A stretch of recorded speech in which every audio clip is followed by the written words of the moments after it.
vamos falar sobre um case de atendimento. Se refere a uma manipulação na chave de aferição. Nesse caso, eu vou falar sobre um laudo técnico que eu fiz por uma situação bem interessante, uma cobrança da ordem de 1,4 milhões de reais, trazendo para valores presentes, como fazia muito tempo, seria um valor que poderia chegar a quase 2 milhões de reais. É um case interessante porque se trata de um cliente em média tensão. Eu atuei como perito judicial nesse caso e eu vou compartilhar com vocês aqui os bastidores, o que acontece em uma situação como essa, detalhes bem estratégicos que eu encontrei nessa perícia. Cada vez que a concessionária faz uma inspeção, ela vai se deparar com pontos de falha, tanto na baixa tensão, como essa ilustração, melhor dizendo, onde nós temos vários pontos de falha. Ali do ponto A até o ponto B, nós temos o ramal de ligação, que é de responsabilidade da concessionária. Temos o ramal de entrada, que vai do ponto B até o ponto C. Esse ramal, ele é de responsabilidade do cliente. E aqui nós temos um ponto de falha, pode ser feito um desvio de energia antes dos cabos chegarem no medidor. Aqui nós temos uma representação de uma caixa de medição. Em alguns casos é necessário romper o lacre para que seja feito o acesso ao medidor. E em outras situações, pode ser que não seja nem necessário romper o lacre, como por exemplo a possibilidade de injetar corrente contínua. E aí nós conseguimos queimar uma das fases desse medidor, e isso gera economia e, obviamente, a concessionária vai identificar. E temos situações que envolvem média tensão, onde o cliente recebe a energia elétrica, e aí nós vamos poder ter, nesses casos, TP, TC, e para isso a gente tem outros tipos de equipamentos que estão sujeitos à manipulação, como por exemplo uma chave de aferição, que recebe os sinais desses TCs e TPs. E foi exatamente o que aconteceu nesse case de atendimento que eu vou mostrar para vocês. Quando você é nomeado para uma perícia como essa, com alto valor agregado, você tem que passar uma proposta de honorários. Quanto mais detalhado for essa proposta de honorários, melhor. Por quê? Você consegue deixar claro para o juiz qual que é a quantidade de horas para cada etapa, para cada atividade. Vamos entender agora um pouquinho mais sobre as etapas aqui. A gente está resolvendo um problema, a gente precisa compreender essas etapas. Então, a concessionária fez a inspeção, chegou lá, identificou uma irregularidade. Isso se aplica para qualquer tipo de fiscalização, tá? E é bem importante que o perito tenha essa percepção de onde tudo começa, o que acontece lá atrás, muito antes da nomeação dele. 1, 2, 3, 4 anos antes dessa nomeação. E nesse caso aí, já é uma foto que a concessionária encontrou, que eu estou mostrando para vocês, da chave de aferição. Lembrando que essa chave de aferição é o que recebe os sinais do TC e do TP. Onde nós temos em vermelhinho o que recebe os sinais de potencial, e aqui em pretinho, aqui nós temos três entradas dos sinais de tensão, e aqui nós temos entrada e saída do que vem do TC. O que foi encontrado nesse caso aqui? Uma manipulação na parte traseira da chave de aferição. O pessoal instalou, pô, e aí foi uma engenharia muito bacana, né, pro mal, mas os caras fizeram um serviço muito bem feito. Eles instalaram por trás da chave de aferição um dispositivo que permitia manipular o consumo, abertura e fechamento. Só que, quando eu cheguei para fazer a perícia no local, essa cabine já não existia mais. Pelo fato de ser uma indústria, um valor extremamente elevado, nesse caso de maneira específica, eu optei por ir até o local. Chegando lá, verifiquei que existia uma outra cabine, essa cabine aqui. Depois, indo até o laboratório, eu encontrei, me deparei com essa situação, com essa chave de aferição, que eu encontrei durante a inspeção. Algumas considerações importantes. Esse cliente, por exemplo, ele passou por uma inspeção, a equipe da concessionária foi lá no local, identificou uma irregularidade, retirou a chave de aferição, às vezes pode ser um problema no medidor, substituiu, deixou funcionando e falou: olha, agora a gente vai mandar isso aqui para o laboratório. Depois, a concessionária, caso tenha algum problema, ela vai mandar uma cobrança para você de maneira retroativa. É isso que acontece na prática. Aí, esse cliente, ele não sabe quanto que ele vai receber de cobrança retroativa. Não tem a mínima ideia. Pode ser 10 mil, pode ser 100 mil. Nesse caso, foi um valor superior a 1 milhão de reais. Eu já atuei em causas cujo valor era superior a 7,6 milhões de reais. Trazendo para o valor presente, poderia ser superior a 8 milhões de reais. E nessa hora, quando o cliente recebe uma cobrança como essa, ele tem uma surpresa. Fala: opa, para aí, BO, gigante. E agora, o que que eu faço? Eu pago? Como é que eu vou pagar esse valor aqui? Não tenho esse dinheiro. Isso seja um cliente industrial, muitas vezes clientes residenciais, valores de cobrança da ordem de 20, 30 mil reais. Esse tipo de serviço, essa atuação como assistente técnico,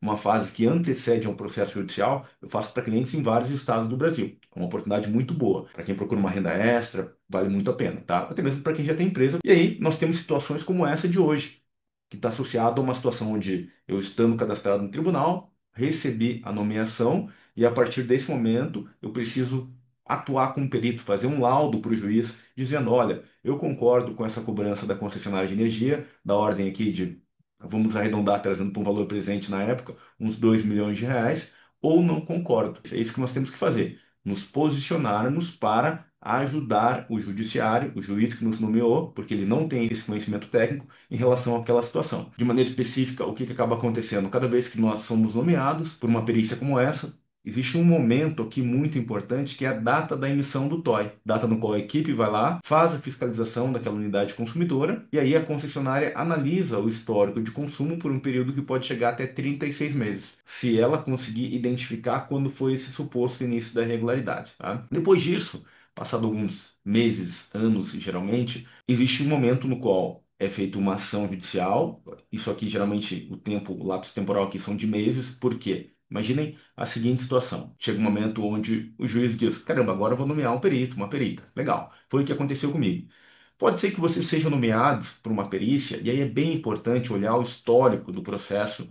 E, nesse caso, de maneira específica, ao fazer isso, ao olhar o histórico do processo, eu percebi que já havia sido nomeada, antes de mim, uma perita, e ela teve o laudo impugnado. E é bem importante isso aqui. Porque o advogado de uma das partes, obviamente o advogado do autor, nesse caso a indústria, ela estava como autora no processo, ele impugnou o laudo da perita. E a perita tinha dado parecer favorável para a concessionária de energia. Então, cada vez que a gente faz um laudo e finaliza, existe um conflito. Imagina, uma discussão da ordem de quase 2 milhões de reais. Aí você vai entregar o teu laudo. Então, a chance de uma das partes não concordar com isso é gigantesca. E foi o que aconteceu nesse caso. O advogado da indústria não concordou com o laudo da perita e solicitou que o laudo dela fosse impugnado. E aí fica a dica até para os peritos que já têm experiência. Por que que o laudo dela foi impugnado? Porque ela não chamou o assistente técnico no dia. E aí, com base nisso, o advogado montou toda a defesa dizendo que ela emitiu um laudo técnico sem chamar o assistente técnico. Isso é bem importante até mesmo para os peritos que já têm experiência nessa área, tá? Então tomem muito cuidado com isso. Olhem o histórico, se já tem uma situação parecida. Eu hoje, o que que eu tenho adotado como política? Se eu vou marcar uma perícia no local, no laboratório, eu já peço para que eles me confirmem de maneira antecipada o nome da pessoa, o telefone, se está tudo certo. Por quê? Às vezes o perito, mesmo com experiência, ele faz uma proposta em horários, foi aprovado essa proposta em horários, e agora ele tem que ir, por exemplo, no laboratório.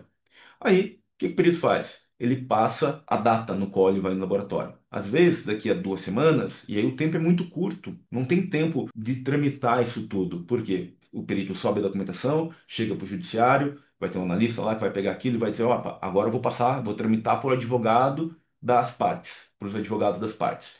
E aí, o que que acontece muitas vezes? Não tem tempo hábil para o advogado ler, responder. Pode ser que até o próprio laboratório da concessionária ou um laboratório externo, que seja contratado pela concessionária de energia, não possa atender você naquela data que você marcou. E aí imagina se você se deslocou, viajou 50 quilômetros, 100 quilômetros ou mais para poder ir até aquele laboratório fazer a inspeção. Você chega lá e aí não tem ninguém para te recepcionar. Ou então a pessoa te diz: olha, nós já temos hoje aqui uma quantidade gigantesca de serviço, eu não consigo encaixar essa tua perícia, nós não fomos avisados pelo advogado, foi uma falha talvez da advogada, mas eu aqui no laboratório, eu não consigo encaixar esse ensaio. Eu tô aqui com essa fila de pessoas aqui aguardando, tô com a agenda cheia para hoje, não consigo fazer esse ensaio. E aí o perito, a perita, perdeu tempo indo até o local porque ele não usou essa estratégia de poder se resguardar pedindo essa confirmação. Diante desse cenário, tá? E também dessa experiência que eu tive com esse caso no qual foi impugnado o laudo da perita, eu comecei a adotar isso como uma boa prática. Da mesma forma, quando eu sou assistente técnico, eu participei de uma situação um tempo atrás, depois daquilo eu falei: opa, vou fazer de maneira diferente daqui para frente. O que que aconteceu? O perito tinha marcado a ida no laboratório, eu fui no laboratório, fiquei esperando, o perito não compareceu. E aí o perito não subiu nos autos do processo que ele não iria. Aí entrei em contato com a advogada, nossa, foi um rolo. E aí o que aconteceu? Ok, perdi uma hora de trabalho por conta daquilo, mas ficou o aprendizado. Hoje o que que eu faço? Procuro pegar, se tem ali o contato do perito, procuro confirmar com ele antes. Perito, tá marcada a perícia para amanhã, tá tudo certo, tem alguma dúvida, algo que eu possa te ajudar? Não, ok. Caso tenha um contato, né? Eu como assistente técnico, ou peço para o advogado me passar esse contato para que eu possa confirmar com o perito se está tudo certinho. Para evitar esse retrabalho aí, tá? Vamos trabalhar sempre nessa otimização de tempo. Antes aqui em relação a isso. Em situações como essa, como que acontece? Daniel foi lá, passou proposta em horários, foi impugnado inicialmente pelos advogados, eles acharam muito caro. Quanto foi? Esse case é o detalhe lá no treinamento de perícia. Inicialmente vamos entender essa mecânica. Então, fui nomeado, passei a proposta em honorários, detalhei a quantidade de horas técnicas, foi impugnado o meu orçamento, pediram desconto. Se não me engano, eu não dei desconto.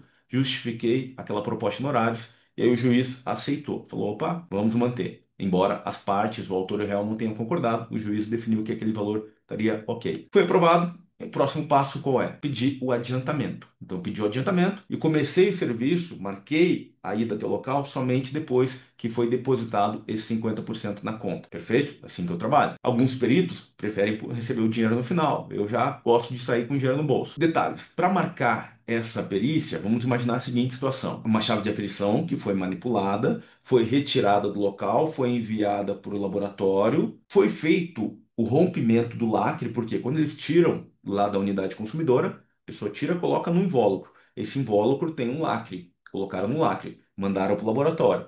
Ao chegar no laboratório, não teve o acompanhamento do dono da indústria, das pessoas por parte da indústria. E o que que acontece? A concessionária, ela convoca.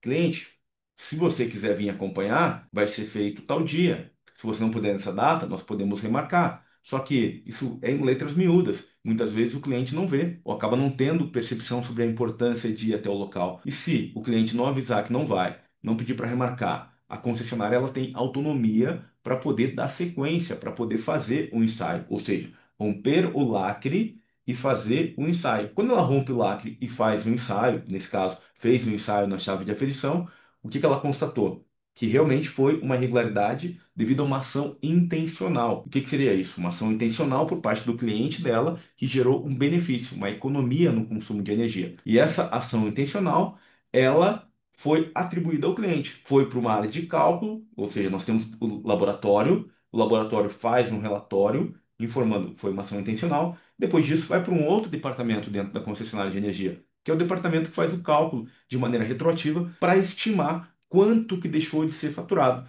E existem 5 critérios para fazer essa estimativa, com base na resolução 1000, só que nesse caso foi feito com base na resolução 414. E o artigo da resolução 414 associado a isso é o artigo número 130. E lá está escrito que o primeiro critério ele está associado à possibilidade de você instalar uma medição fiscalizadora em paralelo com a medição existente. O segundo critério é a possibilidade de você retirar o equipamento, mandar para o laboratório e utilizar um fator de correção, ou seja, quanto a menos estava registrando aquele medidor, não é o caso, porque nesse caso era uma chave de aferição. Então, de maneira sucessiva, a concessionária vai definindo qual vai ser o critério utilizado. E o terceiro critério tem como base a média dos três maiores valores, considerando o início da irregularidade, 12 ciclos completos anteriores ao início da irregularidade. E temos também um outro critério que está associado à carga desviada ou carga instalada quando constatada no ato da inspeção. E aí nós temos um erro grave por parte de muitos peritos que vão até o local, usam alicate amperímetro, fazem medição instantânea, usam isso no laudo técnico às vezes, correndo o risco de ser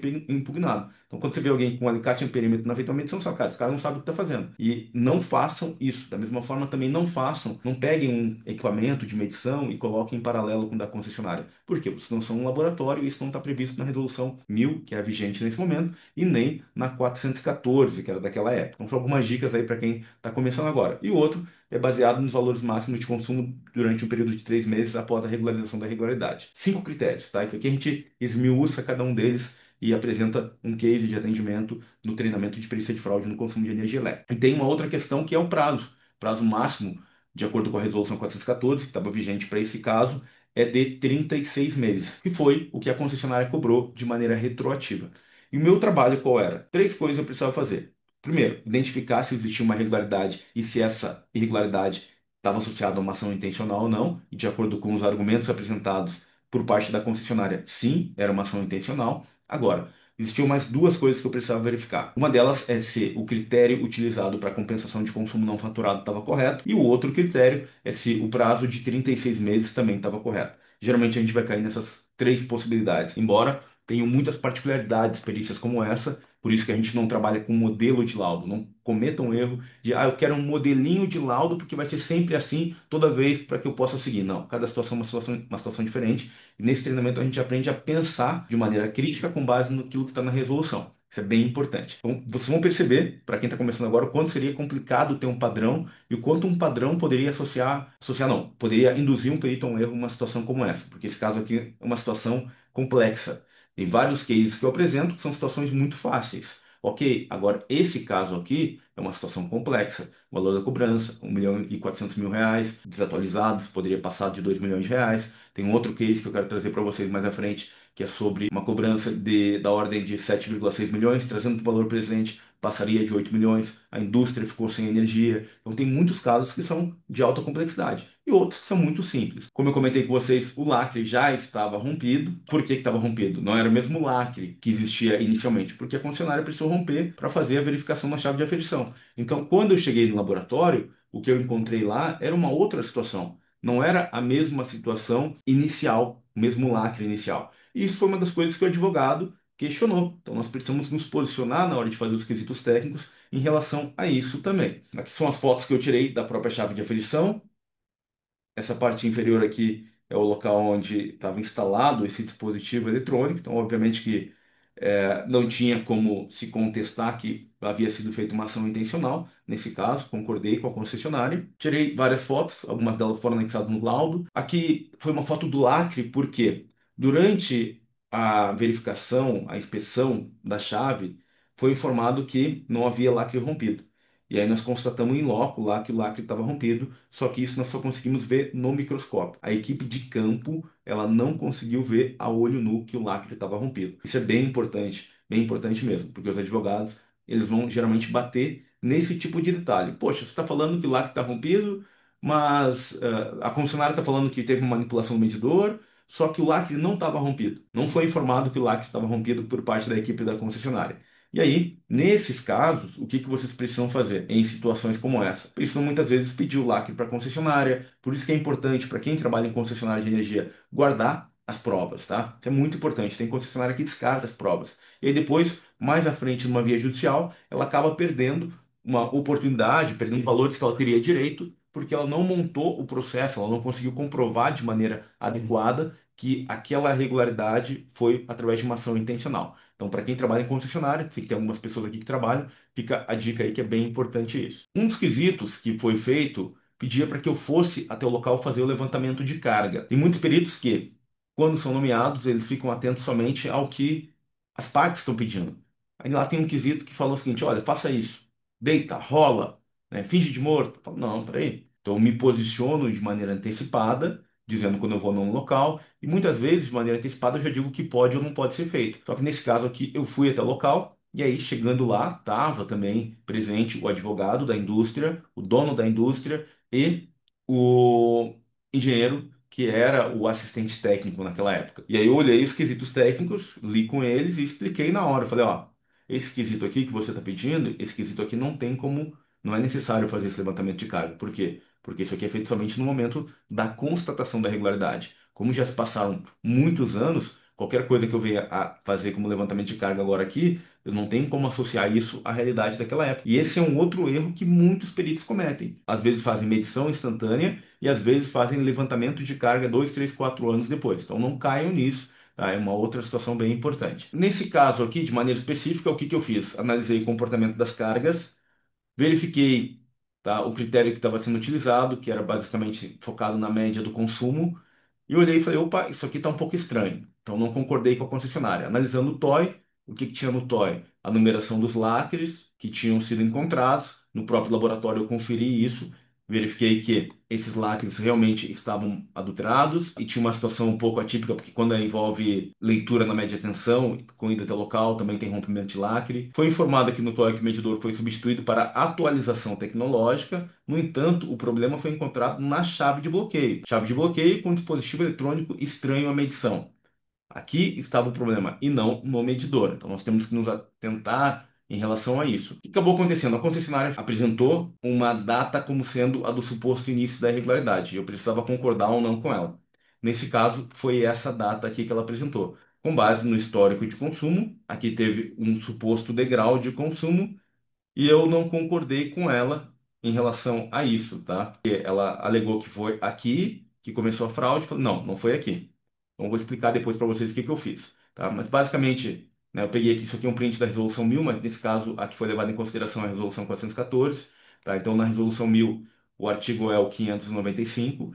E na resolução 414, o artigo que fala sobre esses cinco critérios, que eu tenho um vídeo lá na Perícia Elétrica Play, é o artigo 130. Da mesma forma, em relação à duração da regularidade, que pode chegar no máximo a 36 meses, o artigo na resolução 1000 é o 596. E na resolução 414 é o artigo 132. E aí nós temos os quesitos. Esse é o papel do perito. Ele precisa responder os quesitos técnicos que são feitos pelas partes. Nesse caso, eu tenho exemplo dos quesitos feitos pela autora e tenho exemplo também dos quesitos feitos pela ré. Nesse caso aqui, ele está pedindo para fazer uma análise demonstrativa de produção, RAIs, atas, equipamentos comprados, tem muita coisa aqui. Ou seja, coisas que são desnecessárias e que iriam demandar muito tempo. Então, quando você pega um perito que não tem experiência e está sozinho numa jornada como essa, pô, o cara olha isso aqui, ele vai gastar horas, porque o valor da causa é alto, ele vai pensar, poxa, eu vou ter que pegar então todos os demonstrativos de produção, vou ter que pegar o relatório de quantidade de funcionário, ata notorial de equipamentos elétricos. Pô, caramba, olha o tempo que a pessoa que não tem experiência vai demorar para responder esse item 2.4.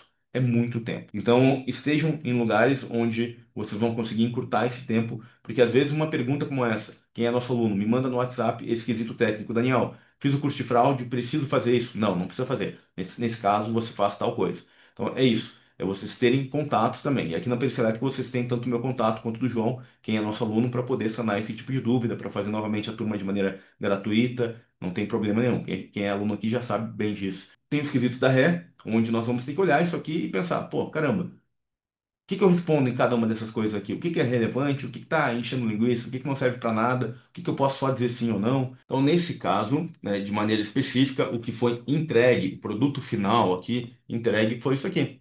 Foi um laudo técnico, onde esse laudo ele tem um índice, nesse caso, com tudo que foi feito, as atividades na indústria, as atividades no laboratório, as reuniões que foram marcadas, todo um contexto associado ao problema, aquelas informações ali dos lacres, teve até reclamação na ANEEL, detalhes da chave de aferição, tudo isso aqui. Eu vou pegar os pontos-chave. Já havia sido feita uma reclamação na ANEEL também, as atividades sendo detalhadas, as atividades que antecederam a elaboração do laudo. Uma das atividades foi uma reunião na indústria, nesse caso eu fui, quem foram as pessoas que participaram, tudo isso de maneira detalhada para que o juiz possa olhar. Fiz um resumo, tá? Uma pré-conclusão aqui. Depois eu fiz detalhes da reunião lá no laboratório, quem participou, a questão da chave de aferição, do local onde ela foi armazenada, do lacre, porque o advogado estava batendo em cima disso. Tivemos também aqui uma pré-conclusão do que foi encontrado lá no laboratório. E depois uma reunião com a equipe responsável pelos cálculos da concessionária. Essa reunião foi feita pelo Zoom. Vocês podem pedir esse tipo de reunião também. E foi onde eles me forneceram esse gráfico, apontando esse como sendo o início da regularidade. Vão perceber que aqui tem uma linha média que eu criei aqui, marquei esse detalhe no treinamento, e aqui tem uma outra linha média. Com base nessa percepção de linha média, é que eu concluí que essa não era a data do início da irregularidade.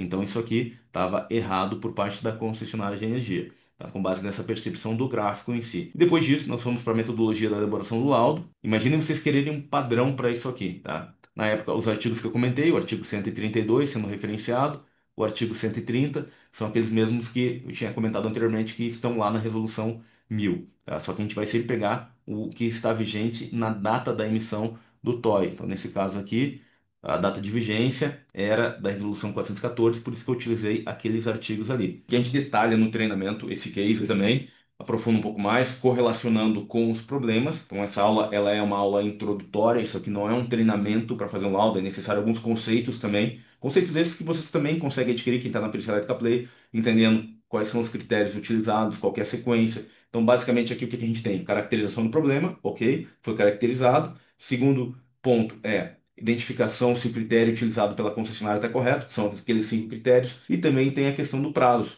Basicamente foi isso que eu não concordei, que foi com o último item, que foi a questão do prazo. Ó, esse prazo aqui está errado. Por que está errado? Porque ela teria que ter identificado o início da irregularidade e é algo que a gente aprofunda ainda mais no treinamento ali. Então, isso seria importante, vocês criarem essa familiarização com isso a ponto de, indiferente de onde vocês estiverem, isso está fluindo, tá? Não dá para a gente ficar marcando bobeira, ficar, vou pensar o que eu vou falar. Não, tem que estar umas coisas fluindo. São poucas coisas, são muito poucos artigos, e isso pode colocar vocês em um nível de diferenciação muito grande.